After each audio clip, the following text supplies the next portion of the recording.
Okay, hello, welcome back. Welcome to part 3 of movement, posture awareness for guitarists with the Alexander technique.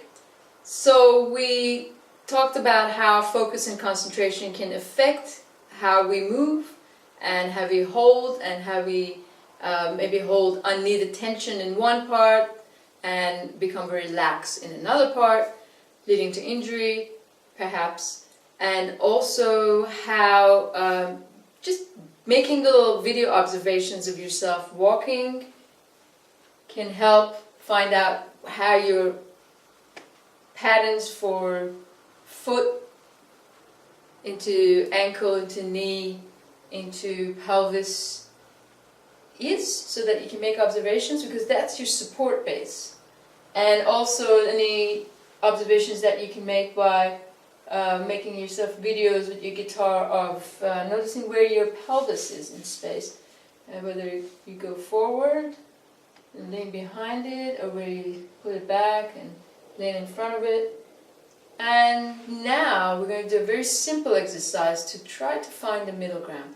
So this is a very, very large brush stroke, of the rowing exercise, the funakogi from Aikido practice, and it, in a large brushstroke way, relates to the procedure for the lunge, which is one of the Alexander procedures. Now, I'm not going to go into the details of the lunge, because I would like you to keep encouraging you to make little video diaries of yourself in action, so that you can improve the way you see yourself. Okay? So that's the basic premise. Because you're there and I'm here, and I can't see your specific movement patterns, and so that's why I'm offering this in this form. So what you're going to do, I'm going to do this from different angles. What you're going to do is you're going to stand pretty much square, and then you're going to, let's start with the left foot. Left foot comes front, pointing to the front, and you're going to slide your right foot so that you are able to have your body supported, so that they're about hip width distance apart. And then your back foot is pointing on a diagonal. So if you were looking at from the top, that's your front foot and that's your back foot. Make sure you don't turn it out too much. Yeah, something like this. And something to play with. And then what you're going to do with your hands, little soft fists, or let's just say with your hands, with your palms at the base of your thigh, we're going to go back towards the back foot and then forward towards the front foot. So you're going to go back and forward. And noticing your concentration mechanism, the simple movement of your breathing. Very, very simple. And then I'm going to show you this from the side and show you some things to look for when you make a video of yourself or use a mirror. So I'm standing about hip width distance apart. I'm going to rotate my back foot on a side angle. And sorry, I'm just wondering if you can see my feet. I should move back a little bit. Ah, there we go. Okay, so, and my front foot is pretty much facing forward. Now you can do this exercise with your feet at different distances apart. No, not like that far, but we're keeping it pretty in a sort of a neutral base of support right now. And put your hands, the base of your hands on your base of your thigh, and you're going to move everything back in space and move everything forward in space. And so try to find the rhythm between how your ankles move and how that translates into your knee, and then how that translates into your hip joints into the pelvis and into the body, and into your head and in the shoulders. And here's some things to watch out for. So that when you go back, you're not leaning back, and that when you go forward, you're not leaning forward. So keep a small movement. Keep the movement small. You will sense a little bit of rotation. A little bit of rotation. That's okay. You don't want to be stiff. You're just doing a version of the rowing exercise from Aikido. And then I noticed that I can actually look forward, and I can sort of settle my eyes.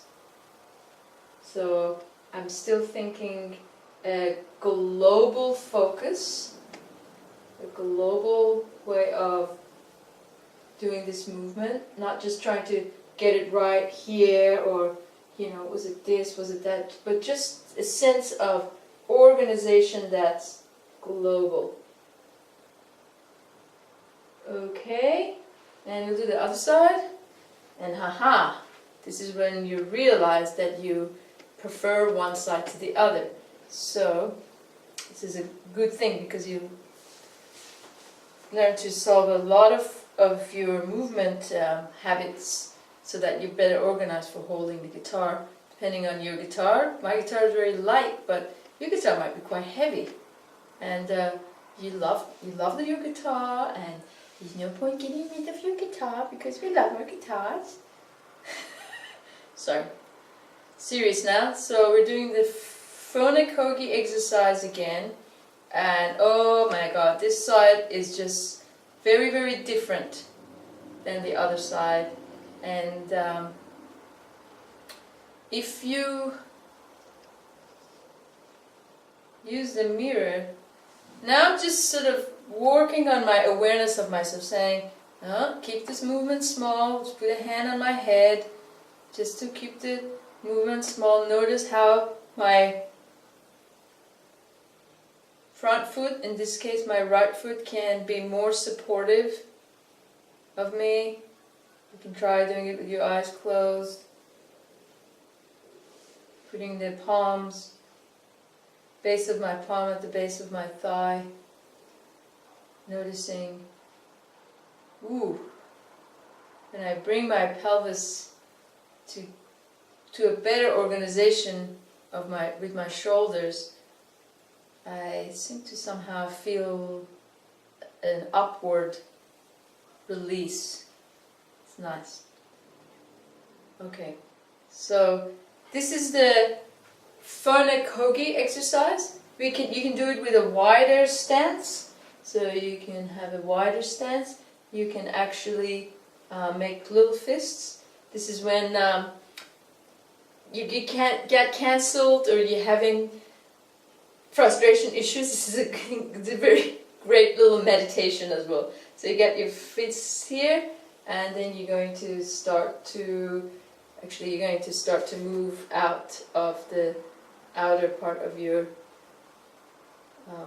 palm here. So you're going to move and then draw, move and then draw. It's just like you're rowing. Sorry, I'm looking forward. I'm just sort of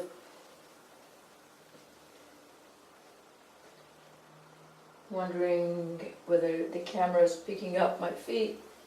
Yeah, okay. So it's like you're moving rows through water. You can go faster.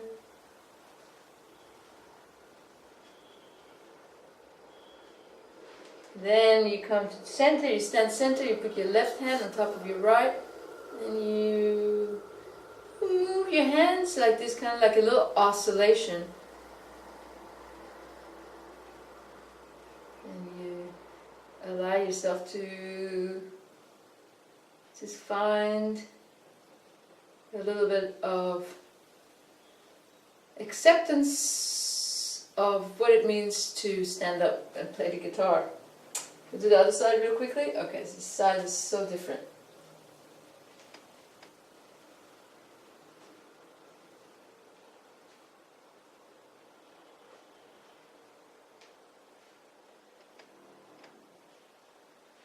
Okay, so that is a study for informing yourself. Oh, I feel